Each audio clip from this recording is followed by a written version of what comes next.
Seigneur, nous te bénissons pour ta grâce. Merci pour les souffles, merci pour les mouvements, merci pour la paix. Les ténèbres ne régneront pas pour toujours. Nous voulons commencer cette semaine sous la plénitude de ta grâce.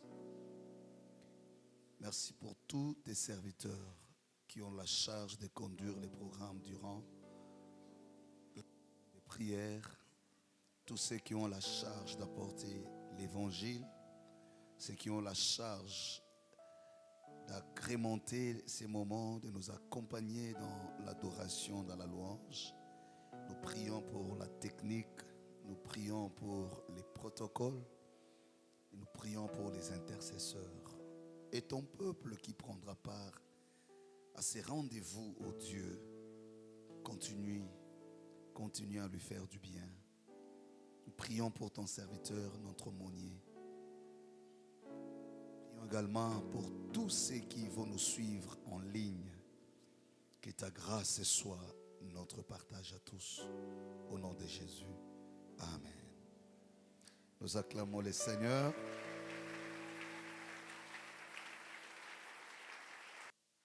Voilà. Puisque nous sommes debout, nous allons profiter, lire la parole du Seigneur. Rapidement, on va faire avec les temps. Il y a couvre-feu, on doit finir à temps. Livre des Juges, le chapitre 16. Juges, chapitre 16. Je vais lire. M'excusez ma voix, j'ai travaillé toute la semaine passée. Comme elle était chaque jour à les harceler, des paroles à les pousser à bout, il perdit patience au point de désirer la mort. Il lui ouvrit, c'est-à-dire Samson, tout son cœur et lui dit: le rasoir n'est pas passé sur ma tête parce que je suis consacré à Dieu depuis le ventre de ma mère.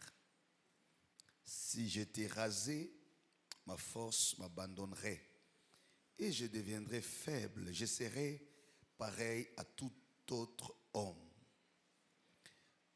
Verset 18. Voyant qu'il lui avait ouvert son corps, Delilah a envoyé appeler les princes des Philistins et leur fit dire: montez cette fois-ci car il m'a ouvert tout son cœur.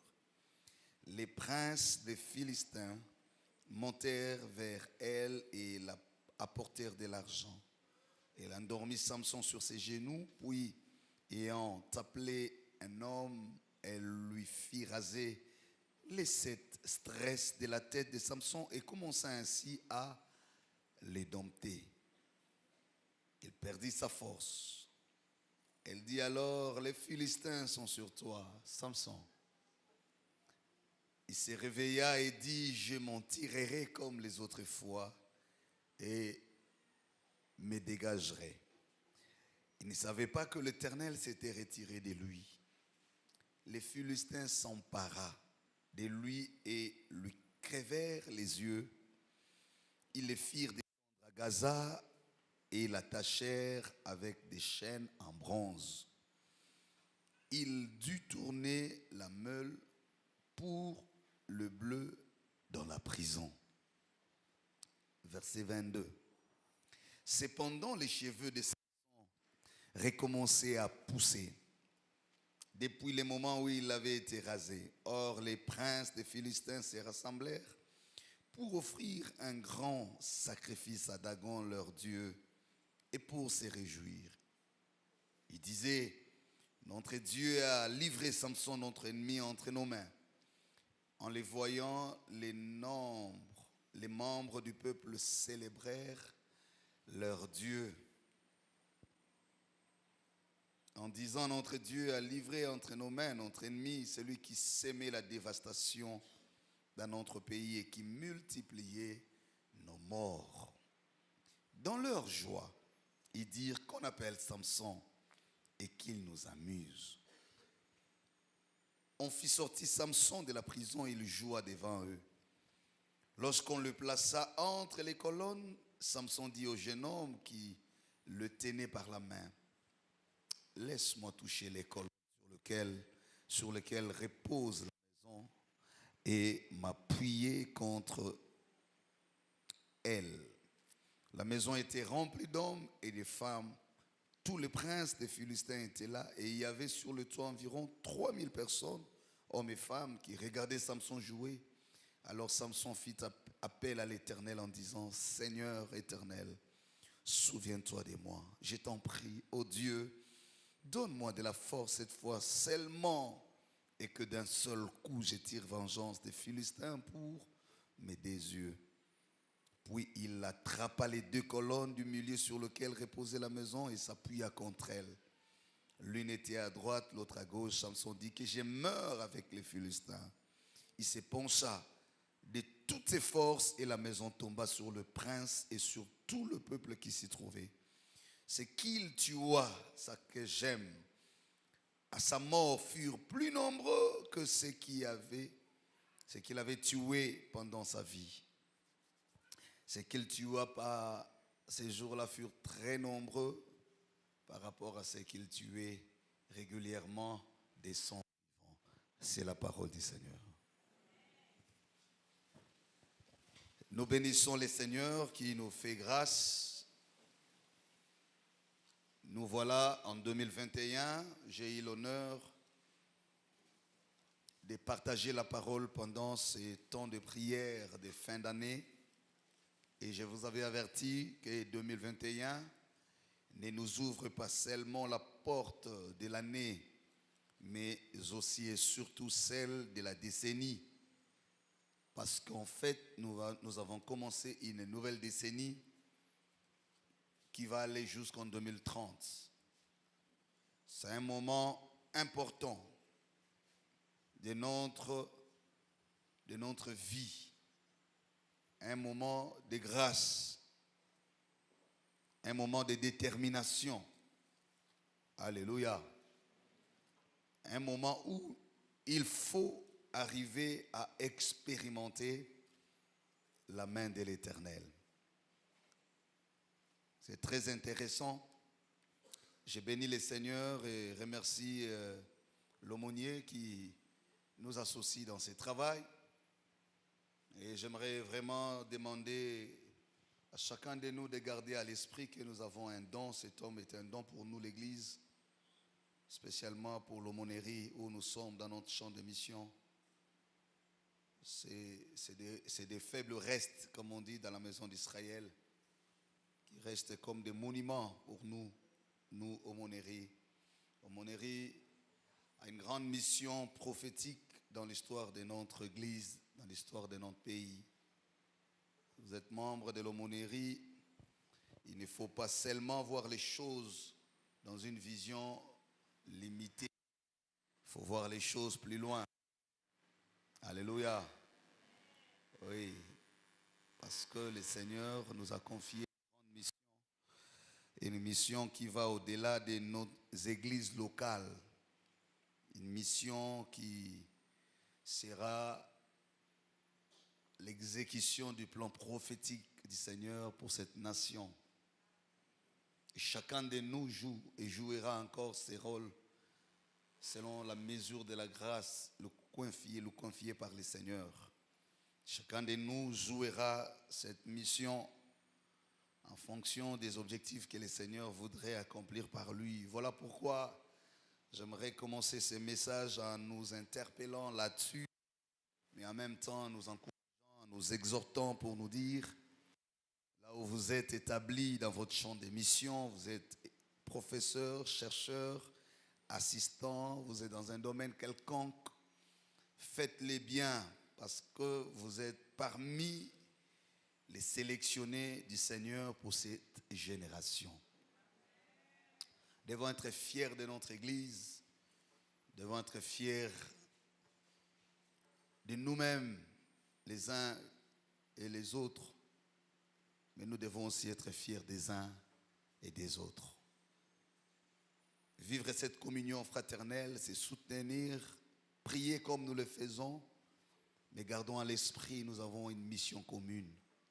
Une très grande mission. Ce n'est pas pour rien, Dieu nous a établis dans l'espace universitaire, dans le champ des missions, ici. C'est parce que nous sommes la crème rare. Parce que nous sommes le faible reste de la maison d'Israël qui aura des racines en bas et portera des fruits en haut. Les ténèbres ne régneront pas. C'est le thème qui est choisi pour cette semaine, la première de l'année, le mois de janvier, où nous sommes convaincus vivre des grands exploits avec le Seigneur. Quand je lisais ces thèmes, je me demandais pourquoi le Seigneur voudrait que nous partagions ces thèmes en début d'année. Les ténèbres ne régneront pas pour toujours. C'est le prophète Ésaïe qui l'annonce, qui met en confiance le peuple pendant un moment trouble. Vous savez, quand vous parlez du prophète Ésaïe, il est cité parmi les prophètes de la période exilique, une période noire de l'histoire d'Israël. À un moment de la vie, on se pose des questions si Dieu est encore avec nous. Ces choses sont arrivées, dit-on, de la Bible. Et parmi les rares, comme je viens de le dire à l'introduction, parmi les rares de ces temps-là, fut le prophète Ésaïe. L'homme qui écoutait Dieu clairement. Pendant que les autres étaient troublés, perturbés, désespérés. Au point où on s'est demandé si Dieu avait encore ses alliances avec Israël, avec la maison de Jacob. Il arrive des moments, frères, peut-être comme celui que nous traversons. Plus d'indicateurs, plus de repères. Tout devient sombre. On a comme l'impression d'être dans un tunnel qui n'a pas de bout. On se rend compte qu'on reste longtemps. Même des moments où on espérait y sortir, on a bien l'impression qu'à chaque fois qu'on avance, plus les problèmes se multiplient. Israël a connu. Et les livres d'Ésaïe par les prophètes, d'ailleurs, le prophète Ésaïe est qualifié de prophète évangélique. Parce qu'il a annoncé des temps. Il vit les temps de souffrance, mais il a l'œil sur le temps de bonheur. Je voudrais dire à quelqu'un quelque chose. Que ta situation d'aujourd'hui ne te rend pas aveugle sur la précision de ta destinée. Il est vrai que tu vis des moments difficiles comme nous tous. Mais ce qui te sauve et qui te sauvera davantage, c'est ton regard prophétique. Qu'est-ce que tu vois dans ce qui fait pleurer tout le monde? Qu'est-ce que tu vois dans ce qui fait désespérer tout le monde? Qu'est-ce que tu vois là où tout le monde tombe, abandonne? C'est ce qu'on appelle ténèbres. Vois-tu les ténèbres dans les ténèbres ou tu vois autre chose? Je reprends. Faut-il voir les ténèbres dans les ténèbres ou il faut voir la lumière dans les ténèbres? Si les ténèbres n'existaient pas, la lumière n'aurait pas eu son sens et sa place. D'ailleurs, si vous revenez en Genèse, chapitre 1er, la Bible dit, il y avait d'abord les ténèbres qui couvraient toute la terre. C'est alors dans ces ténèbres que l'Éternel viendra appeler la lumière. Et c'est la lumière qui commence à faire la différence entre les ténèbres d'avec la lumière. Donc les ténèbres ne doivent pas nous impressionner. Les ténèbres ne doivent pas nous inquiéter. C'est un état de choses. Il y a des ténèbres qu'on peut chercher dans la vie. Mais il y a aussi des ténèbres qui s'imposent dans la vie. Le cas du livre de Genèse, le chapitre 1er, on voit que la Bible dit, au commencement était là. Mais dans le commencement, il y avait les ténèbres, parce qu'elles couvraient la surface de la terre. Il eût fallu que Dieu appelle la lumière pour éloigner les ténèbres et créer un nouvel espace pour la lumière. Et donc, il y a des ténèbres, 3 types de ténèbres dans la vie d'un homme. Il y a des ténèbres qui sont des états des choses que tu trouves, pour lesquels tu n'es pas responsable. Elles peuvent être dans la famille où tu es né. Elles peuvent être dans la société où tu évolues. Elles peuvent être dans la génération dans laquelle tu es là. C'est le premier jour. J'aime toujours commencer par un enseignement. Les ténèbres sont là. Parfois, on ne vous explique pas l'origine et même pas le pourquoi. Mais vous les constatez. Vous êtes là dans une situation de ténèbres. Deuxième type de ténèbres, c'est les ténèbres qui viennent par la volonté des autres. Ce sont des gens qui se décident. Juge chapitre 6. Des gens qu'on appelait des Madianites. Ils se décidaient tout bonnement de venir détruire tout ce que les Juifs, les Israélites pouvaient faire. C'est l'époque des Gédéons. La Bible dit, ils ont fait ça pendant 7 ans. La domination des Madianites fut puissante contre Israël. Pour leur échapper, Israël faisait. Israël s'est retiré dans les ravins, dans les montagnes, dans les grottes et dans les rochers. Et quand Israël s'aimait pour attendre la récolte, un groupe de gens qu'on appelle des Madianites venaient et détruisaient tout au passage.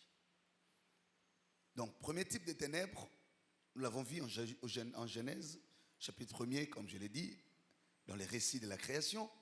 Deuxième type de ténèbres, nous le voyons dans Juge, chapitre 6, où ce sont les autres qui décident.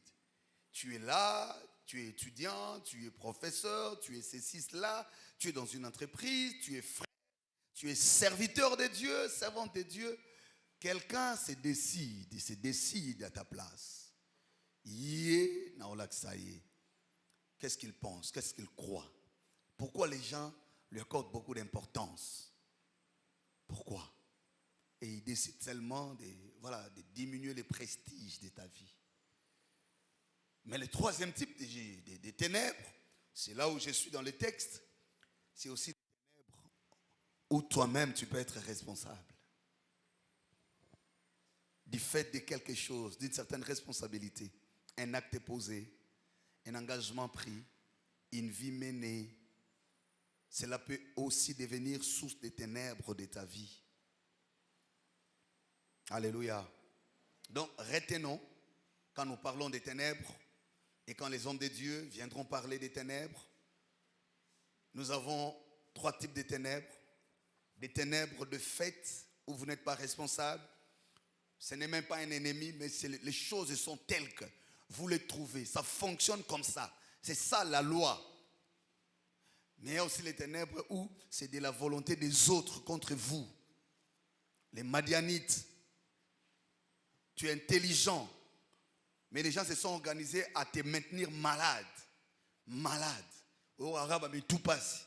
Et cet état des choses ne peut pas t'aider à étudier et arriver au rêve de ton destin. Tu as la grâce. Tu es appelé à des grandes choses. Mais les gens se sont ligués, se sont organisés à te piéger, à te chercher, à te coincer. Parce qu'on ne veut pas que tu ailles loin. C'est un peu aussi ce que nous trouvons dans Genèse toujours 37 avec Joseph et la maison de son père. Mais le dernier type de ténèbres, c'est là où tu as quand même à participer. Une responsabilité de ta part. Tu as pris un engagement, tu as noué une relation qui après se tourne en mal contre toi, qui vient t'écraser, qui vient t'humilier, qui vient te dégrader. Alléluia. Un passé quelconque. Mais en tout état de cause, et ce qui nous rassure, c'est que ce soit le premier ou le deuxième, voire le troisième, ce qui est vrai et ce qui est prophétique, ces ténèbres-là ne régneront pas pour toujours. Alléluia. Qu'importe la nature et l'origine, mais ce qui est pour nous un programme, ce qui est pour nous une prophétie, c'est que ces ténèbres-là n'ont pas mandat de régner pour toujours. Et j'ai dit, en d'autres termes, il n'y a pas de raison. C'est ça mon sous-thème de ce soir. Il n'y a pas de raison pour que les ténèbres règnent encore. Il n'y a pas de raison. Il n'y a pas de raison. Il y a des raisons pour que les ténèbres viennent. Mais il n'y a pas de raison pour que ces ténèbres règnent pour toujours. Est-ce que je me fais comprendre? Oui. Il y a une raison qui justifie la présence des ténèbres. Si les ténèbres sont là, c'est qu'il y a une raison. Il y a une cause quelque part. Volontaire, involontaire, direct, indirect. Du moins, il y a une cause. Il y a une explication, il y a une raison. Il y a une raison. Oui, il y a une raison. Il y a une raison. Dieu sait qu'il y a une raison. C'est pourquoi tu es dans ces ténèbres-là. Il y a une raison. Ça explique tout. Pourquoi notre pays demeure dans les ténèbres. Il y a une raison. Ça peut être la deuxième ou la troisième, mais au moins, il y a une raison. Parfois parce qu'on est riche. Parfois parce qu'on pense que nous sommes des idiots. Parfois parce qu'on pense que nous ne méritons pas mieux que les autres. Il y a une raison. Même cette raison-là qui pousse les autres à agir de telle ou de telle manière, c'est une raison. Mais je dis ce soir, il n'y a pas de raison pour que ces ténèbres-là règnent pour toujours. Alors que faire? Que faire? Nous voyons ça là dans la vie de cet homme Samson. Un homme qui est venu au monde pas pour vivre les ténèbres, mais un homme qui est venu pour sortir sa famille, sa tribu, son peuple des ténèbres dans lesquelles les Philistins les avaient plongés. La Bible dit, beaucoup de temps les Philistins étaient plus forts que les Hébreux, les Israélites. Et dans leur détresse, dans leur tourmente, le Seigneur commence à exaucer. Frère, quand Dieu déclenche le processus de délivrance d'une maison, d'une famille, d'un peuple, il faut toujours être attentif aux signes qui ne trompent pas. Il a commencé, il va visiter un homme du nom de Manoach, dont la femme était stérile. C'est à celui-là qu'il dira, je donnerai un enfant qui s'appellera Samson. Cet enfant, sur qui les rasoirs ne passera pas, il sera consacré. C'est lui qui commencera à sortir le peuple des ténèbres. C'est lui sur qui je déverse mon onction. Je fais une alliance avec lui. C'est lui l'homme réponse. C'est lui l'homme don. C'est lui l'homme programme pour moi. Même si vous voyez les ténèbres, le nombre des adversaires, des ennemis, je vous exauce pas en vous donnant une armée proportionnée ou proportionnelle à l'armée des Philistins, mais je vous donne un homme qui en lui aura la couverture d'une onction capable de résister à l'armée des Philistins. Écoute-moi bien. Dieu peut donner à une personne la couverture d'une onction qui est proportionnelle à la capacité du nombre des ennemis. Il n'est pas obligé de former la même armée avec les mêmes capacités et le même nombre de soldats pour être sûr qu'il vient d'exaucer. Mais Dieu peut susciter un seul homme en qui il donne la capacité, la force, la couverture de l'onction à la même proportion que la force d'une grande armée. Mon frère, le poids de ta grâce est fonction des intentions que Dieu a avec ton histoire. Tu n'es pas important par rapport à la position que ton père t'a donnée. Tu es important par rapport aux intentions que Dieu veut réaliser au travers de ta vie. Tu ne peux pas imaginer certaines choses que Dieu décide de faire avec toi qui ne passent même pas par ton avis ni par ton approbation. Parce que quand Dieu est en train de oindre Joseph, il ne le oint pas à la dimension de David.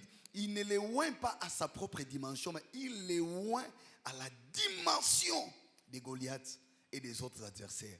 Vous savez, cet homme de Samson a reçu une onction qui avait la couverture générationnelle. Cela veut dire quoi? Dieu n'avait pas besoin d'en faire deux, trois. Mais en un seul homme, il lui a donné une onction qui pouvait couvrir toute une génération. Donc, du vivant de Samson, en aucune fois, Dieu a autorisé aux Philistins les mandats de venir vaincre. Donc, du temps que cet homme devrait être vivant, tout celui qui était israélite était d'office en sécurité parce qu'un seul homme avait une onction avec une couverture de toute une génération. Il y a des gens comme ça à qui Dieu fait grâce. Il a la couverture d'une grâce qui couvre toute une famille. C'est pourquoi vous verrez dans certaines familles, Dieu donne 10 enfants, mais dans d'autres, il donne un seul enfant. Ou alors, il en donne 2 seulement. Et dans les 2, il choisit un. Cela veut dire Dieu, quand il t'a choisi et quand il veut te confier la mission, il ne le fait pas en fonction des hommes qui vous entourent, mais il le fait en fonction des programmes qu'il a lui-même déjà fixés. Quand il envoie Samson au monde, il ne l'envoie pas pour recruter des soldats avec lui constituer l'armée. Non, non, non. Il savait que Samson avait en lui-même la couverture de l'onction qui pouvait faire face à l'armée des Philistins. Je veux dire à quelqu'un, ta grâce a la capacité d'affronter l'armée des ennemis de ta famille. Quand Dieu t'a choisi, il ne te donne pas une capacité inférieure. C'est toi qui ne les comprends pas. C'est pourquoi ceux qui ne comprennent pas non plus Dieu pensent que tu es remplaçable. Tu es changeable. Ils pensent que tu es aussi imitable. Mais ils ne se rendent pas compte que l'alliance que Dieu fait avec toi, il ne s'est pas inquiété de tes grands-parents, de tes parents, de tes aînés, des autres. Parce qu'il sait que quand il exauce par une personne, quand Jésus vient au monde, il naît à la période où on tue les enfants. C'est-à-dire la destinée de Jésus avait la couverture de la consolation de tous les enfants qui sont morts par Hérode. Même quand on pleurait les génocides. Mais la Bible dit dans le temple, Siméon a dit, j'ai vu la consolation. Pourquoi la consolation? Parce que dans la présence de Dieu venait d'être présenté un enfant qui, les destins devraient consoler tous ceux qui étaient morts.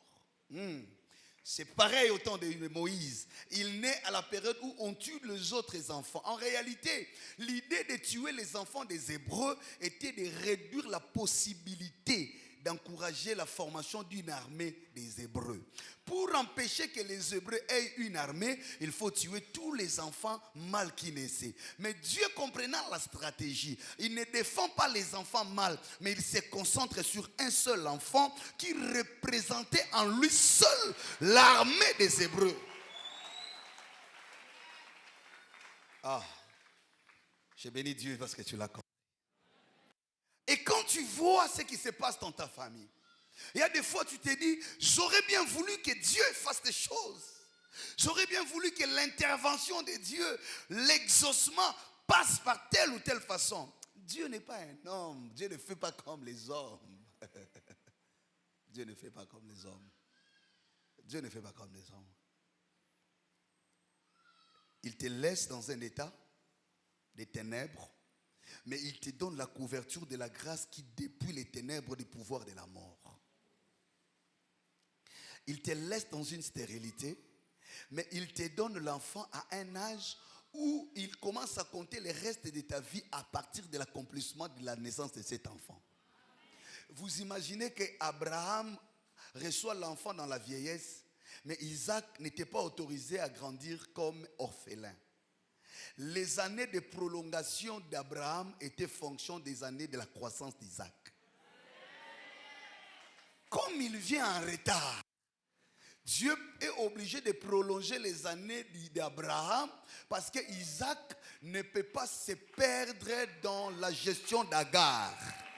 Si Abraham a Koufi, Sarah a Koufi, on va changer la nature de la destinée d'Isaac.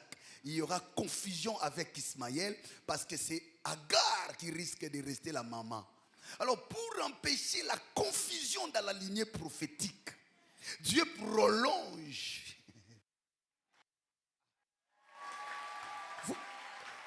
Comment vous imaginez?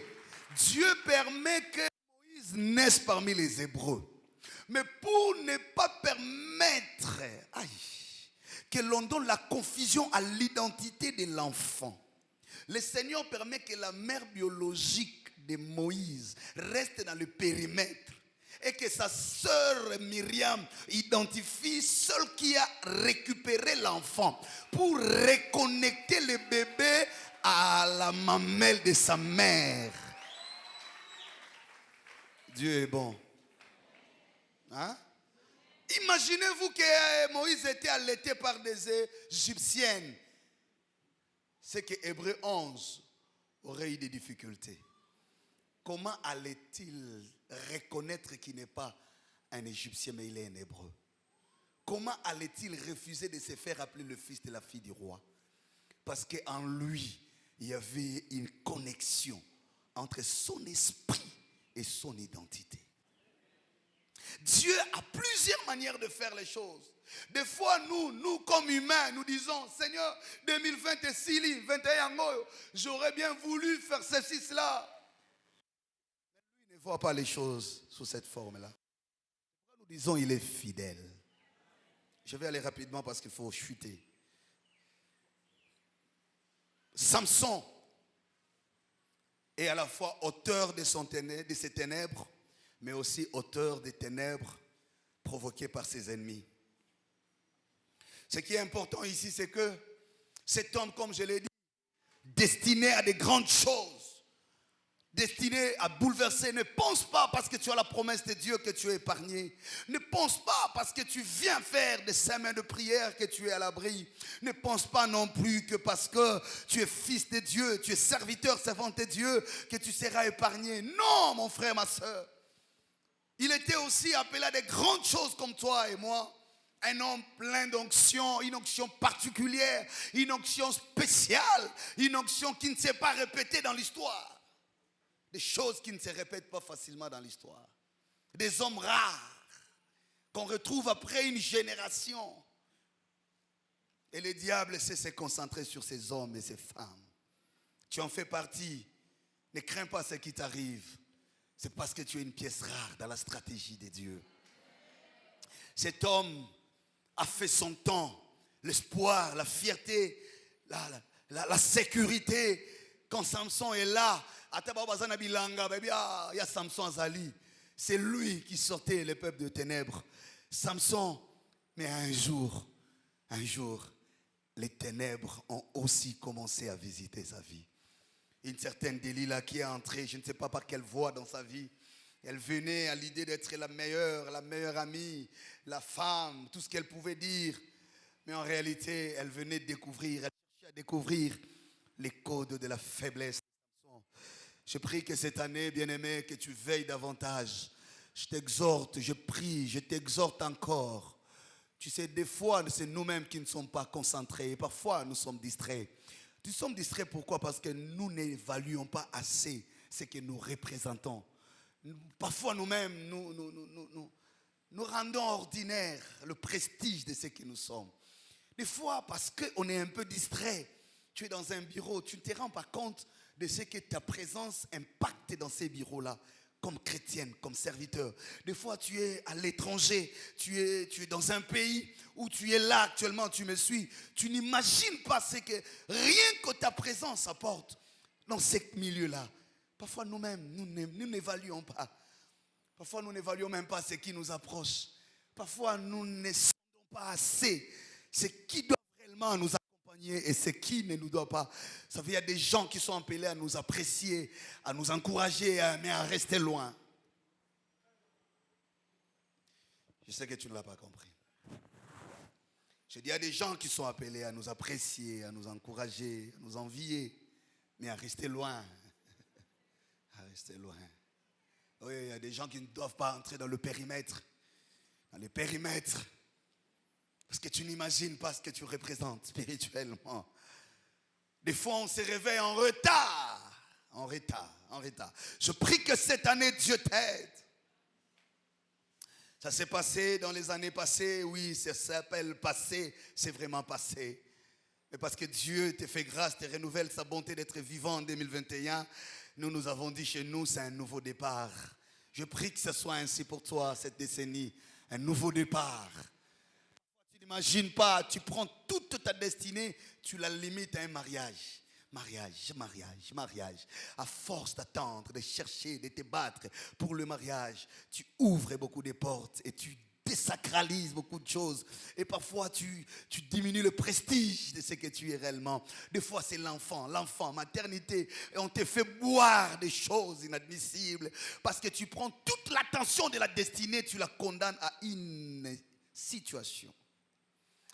Ta valeur n'est pas estimée à la situation que tu traverses aujourd'hui. Ce n'est ni ta pauvreté, ni ta maladie, ni ta stérilité qui représente la vraie valeur de ce que tu es. Ce n'est pas ton âge.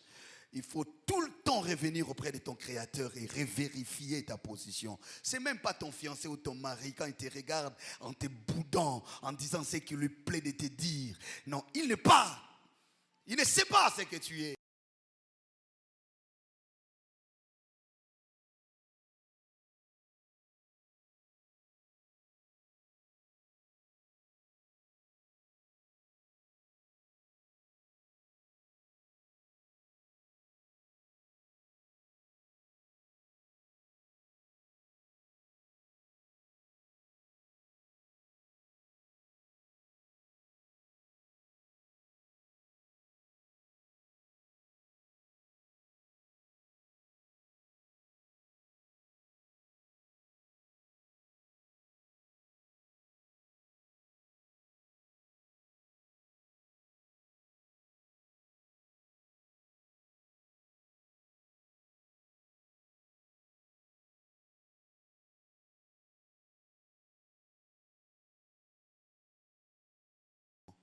Ils ne savent pas. La Bible dit, il a lutté. Il a lutté le matin, il a lutté le soir, il a lutté le lendemain, il a lutté encore, il a lutté. Mais finalement, dans sa lutte noble, ses limites humaines se sont imposées. La Bible dit un jour, il était fatigué. Il était arrivé quand même ces jours-là. Je parle à quelqu'un qui, après avoir combattu les bons combats de la foi, les combats d'espérance, tu es resté ferme dans la prière, mais des situations ont commencé à t'affaiblir. À un moment, tu commences à te demander, est-ce que Dieu exaucera encore? Les doutes ont commencé. C'est invité. À un moment, c'est la honte. À un moment, tu fais certaines choses par honte, par peur. Dieu qui te connaît bien ce que tu es réellement. Connaît bien ce que tu es. Le monde juge rapidement.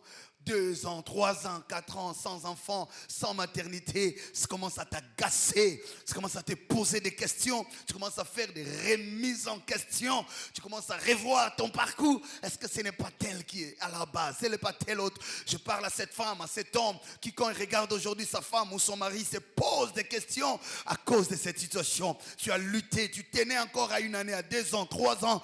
Bien aimé, chacun de nous arrive à un moment où il se sent plus faible qu'avant. Tu es passé par là, n'est-ce pas? Ou tu es là, même au moment où nous parlons. Ah, ces combats à trop traîner, à trop tarder. J'ai lutté, je résistais.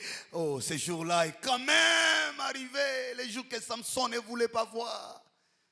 Quand même, il est arrivé. Quand il ouvre son cœur, Delilah ouvre aussi les codes de son onction. Et les cheveux sont coupés. Les Philistins ont dit, enfin, nous l'avons eu. Mais écoute ce que les Philistins disaient au fond. Maintenant que nous l'avons eu, les ténèbres régneront. Nous imposerons. Ils se réjouissaient. Ils disaient, appelez-nous même Samson, il va nous divertir. C'est lui qui nous empêchait d'opérer dans cette famille-là. Je vois encore cette réunion de sorciers. Ils sont très contents. Quand ils ont appris les diagnostics, il est établi, on a même confirmé que c'est le cancer.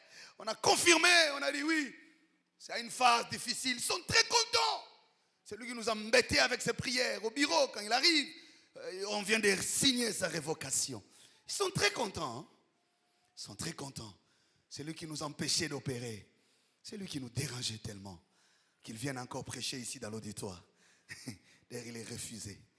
D'ailleurs, on verra par où il va encore passer. D'ailleurs, je parle à un Samson. Un oint de Dieu. Il n'y a que 2 oints de Dieu ici. Ils ne sont pas nombreux. Peut-être que je me suis trompé. J'ai dit, je parle à un Samson, un élu de Dieu, un oint de l'Éternel. Je parle à cette femme qui porte la grâce qui couvre toute une génération. Tu es né d'une famille où la sorcellerie règne, mais c'est toi. Je parle à celle-là qui vient d'un endroit abattu aujourd'hui, fatigué, le ténèbre. Quand on te regarde, on se moque de toi. Ça se passe toujours comme ça. On se moque. On disait de lui à la croix, oh, sauve ton nom. Toi qui guérissais les malades, sauve-toi. Tu ouvrais les yeux des aveugles, sauve-toi.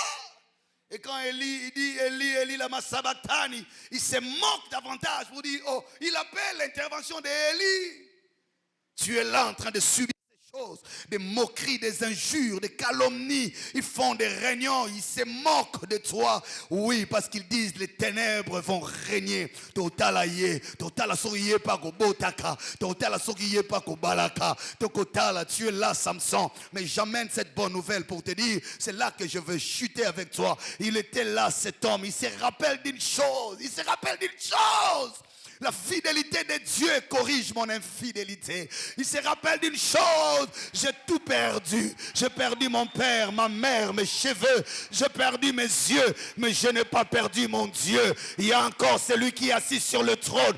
Tout était paralysé dans sa vie. Et les yeux, et les oreilles, et les cheveux. Tout le monde l'avait quitté.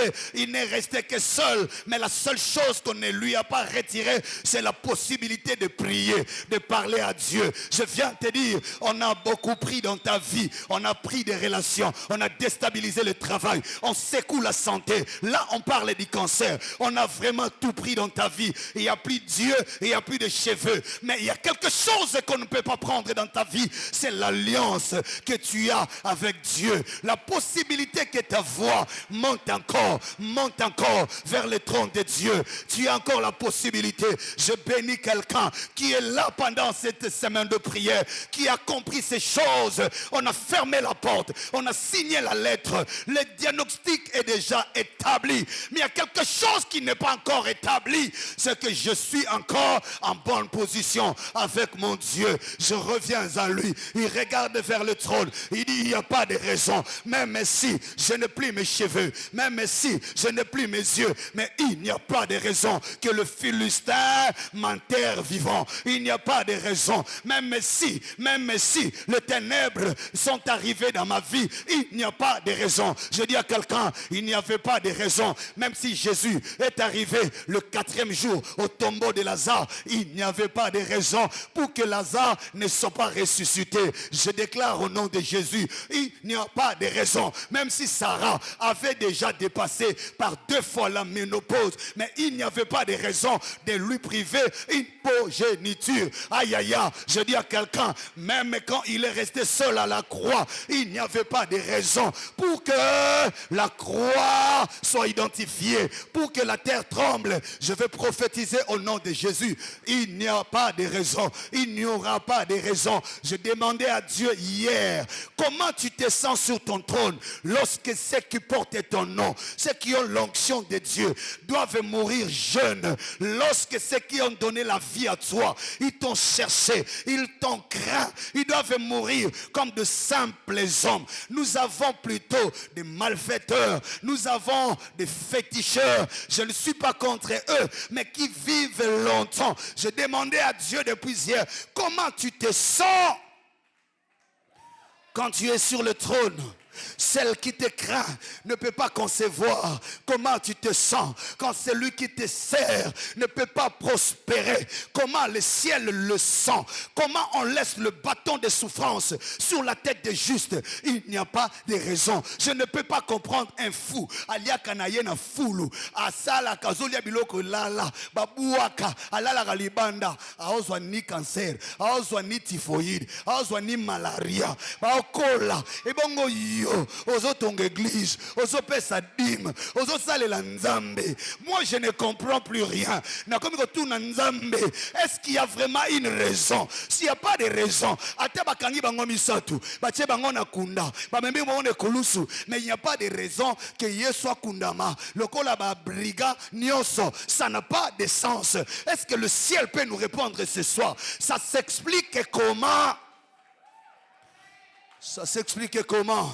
qu'on ne peut plus honorer l'onction. Ça s'explique comment on ne peut plus honorer la consécration. Ça s'explique comment ceux qui portent le nom de Dieu, ceux qui consacrent la vie pour Dieu, ne doivent pas mourir comme de simples hommes. Je suis en train de le refuser avec toi. Je suis en train de dire, ce n'est pas normal. S'il n'y a pas de raison, non, non, non. Même s'il n'y a personne pour te prendre et te jeter dans la piscine, il n'y a pas de raison pour que tu manques le miracle. Si tu n'as personne, quand l'eau est agitée, il y a quelqu'un qui a la parole capable de faire la même fonction que l'eau de la piscine. Il s'appelle Jésus. Il n'y a pas de raison. Même si ton père et ta mère t'ont laissé au milieu de la mer, comme on a abandonné Moïse, il n'y a pas de raison que Moïse grandisse sans parents parce que son père et sa mère l'ont abandonné. Non, non, non, non, non, non. Il n'y a pas de raison. Dieu a permis qu'il y ait une mère adoptive qui est venue les récupérer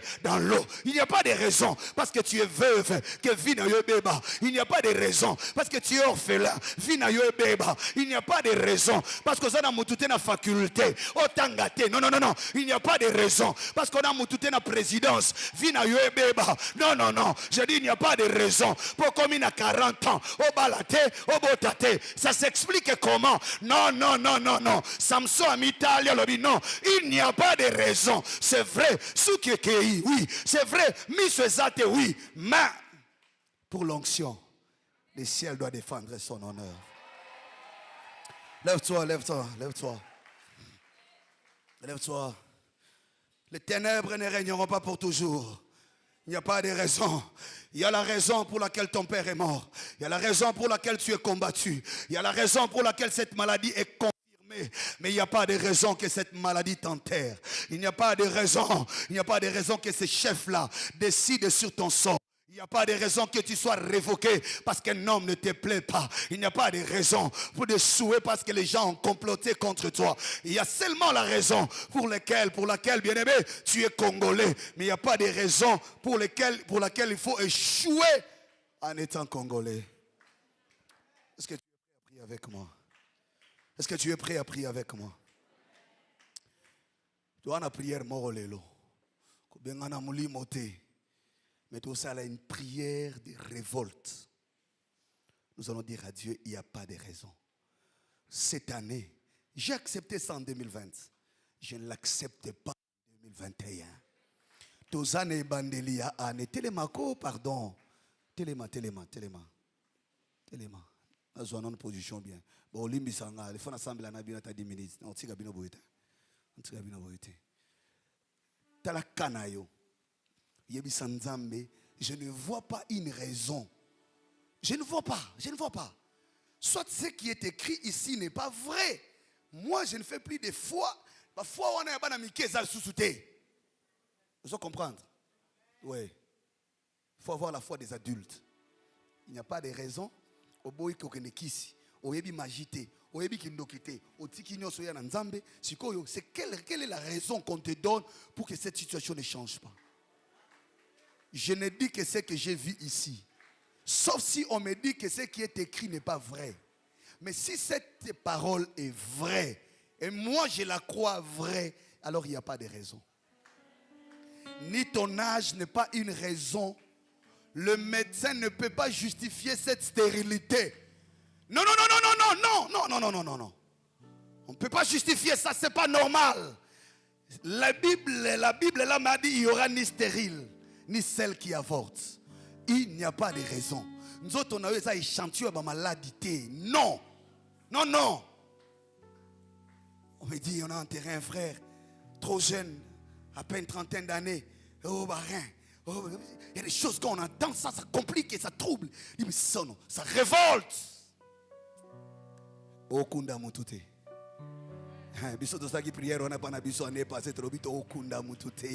Frère moko ancien de l'église à Kota qui tina comment les poumons atteints à 80%. Intubé, il n'y a plus rien à faire. Ah non, je suis levé, j'ai dit à l'église, il n'y a pas de raison d'assister à la mort de cet homme-là. Et tu es Nzambe, en tout cas, mais pour au moment où je vous parle, il est debout, il mange, il marche. Il n'y a pas de raison. Parfois nous ignorons notre force dans la foi. Moutozane na hôpital, déjà bongisaka testament. Il n'y a pas de raison de faire le testament maintenant. Est-ce que vous avez un malamu, hein? Non, non, non, non, non. Est-ce que vous avez préparé pour les autres? Il n'y a pas de raison. Oh, H. Poussani, exhortation, wanangana lingangote. Ce qui nous est capable de constater qu'ils vont pas kananga, après capable de changer nature matrice nanga. Allez, bando, bondela, bondela na maboko na yo, bondela na maboko na yo. Il n'y a pas de raison. Il n'y a pas de raison. Non, non, non, non, non, non, non, non. Dans le nom de Jésus, dans le nom de Jésus, dans le nom de Jésus. Ça s'est passé en 2020, en 2019, en 2018. Passé